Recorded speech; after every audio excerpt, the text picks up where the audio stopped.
Hi, this is Leah Schaefer on behalf of ExpertVillage. Today we're going to learn how to make a healthy vegetarian Lebanese feast. So our oil has been preheating while we were preparing the sauce and the patties. To test it out and make sure it's at the right temperature, I've made a really teeny tiny mini patty and I'm just going to drop it in there and see how it cooks.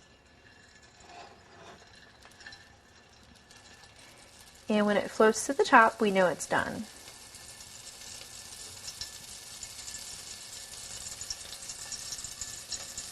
And it's hard to see it, but it is floating to the top.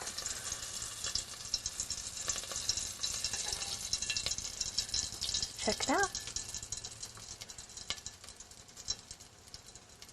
And that one is crisped up. You can't really tell it's really small, but I do know the oil's at the right temperature. So we're going to drop just a couple of these in at a time, very gently so you don't burn yourself.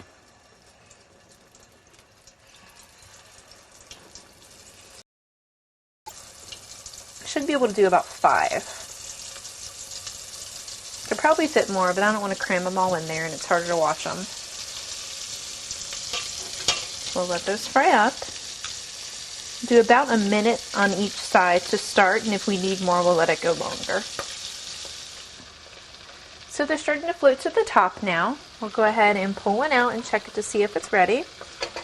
Got one of our smaller ones here, and it is firm to the touch.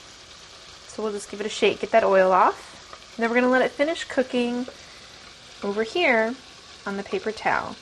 So then it's just going to drain off the oil and crisp up right there. So I'm going to go ahead and finish up frying the rest of these patties, and then I will show you on the next step how we serve it with the tahini sauce.